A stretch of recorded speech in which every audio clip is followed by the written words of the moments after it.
Steve Owen, one stock you like at the Touchstone Large Cap Fund is NewMarket. Now they're in the oil additive business, so the stock has done very well this year, up over 20%. What takes it higher from here? Yeah, fuel additive business is a great business to be in because it's oligopolistic. There's only a few players in the space. One that's pretty famous is Lubrizol. That was acquired by Berkshire Hathaway a few years ago as well. So pricing power has really come back over the past 5 years. During the market downturn, a lot of the players consolidated the business, cut costs, and now you have a much more rational pricing environment.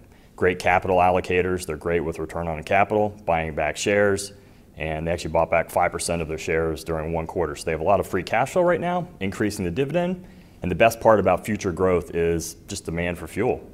A lot of this is in Southeast Asia. A lot of people there still ride bicycles, and as we transition to cars, you're going to have a lot more demand for fuel additives. So going forward, you got a lot of pricing power, you got a high return on capital business, and you've got the benefit of a secular demand for more and more automobiles worldwide. And you're also bullish on Lowe's. Now they've been outperforming their nemesis Home Depot so far this year. Can they continue to do so? Yeah, great question. If you look at the Touchstone Large Cap Fund, we tend to focus on really high return on capital businesses, and we're more focused about the balance sheet than we are about the income statement. So there's a lot of elements that a management team can execute within the balance sheet to actually drive value for shareholders. If you look at that stock in particular, it's not so much about them versus Home Depot, it's more about the secular demand of people refurbishing and benefiting from the housing trend and people coming back to buying new homes and then selling existing homes as well. More importantly, if you look at the balance sheet, they've bought back half of their market cap over the past 10 years, and they're looking to buy back another half of the market cap over the next few years. In fact, they just announced a $20 billion stock purchase plan, which is half of their $40 billion market cap right now. And you mentioned home sales and home improvements. Let's talk about Bed Bath & Beyond.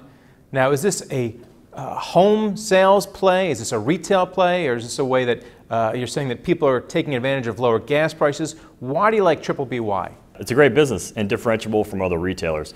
They don't have the legacy issues of distribution and warehouse centers. They actually warehouse all the goods within their 1,000 stores when you include buybuy BABY. And so it's a different business model. You don't have to worry about distribution costs or anything like that. More importantly, they've got a great balance sheet that's under-levered, and they just did a $1.5 billion debt plan to buy back and accelerate a stock repurchase plan within the store. So you're looking at a 20% return on capital business trading around 6 or 7 times EBITDA. A lot of upside from here, and people tend to look at retailers and say, you know, you're going to have a major headwind from e-commerce. Well, what we see with Bed Bath & Beyond is you get those 20% off coupons in the mail, and if you actually use that coupon within the store, 80% of the goods within Bed Bath & Beyond are cheaper than where you could get them, let's say, on Amazon. So great capital allocators, they don't spend a lot of money on advertising, they do it through the coupon, and they can benefit from the balance sheet optimization, and they can benefit even in a low rate environment or a high rate environment. And then finally, you're a fan of John Deere. Now, corn prices remain down, soybean prices remain down. So what will take John Deere up? So the Touchstone Large Cap Fund tends to like great capital allocators, and this is another example of that kind of business. Coming out of the market bottom, you've seen a lot of people enhancing infrastructure and needing to work on crop enhancements and things like that. So it's not so much about soybeans versus corn prices, it's just about growing demand for agricultural equipment due to the demand for and increased demand for food. All right, thanks a lot, Steve. Yeah, thank you very much for having me.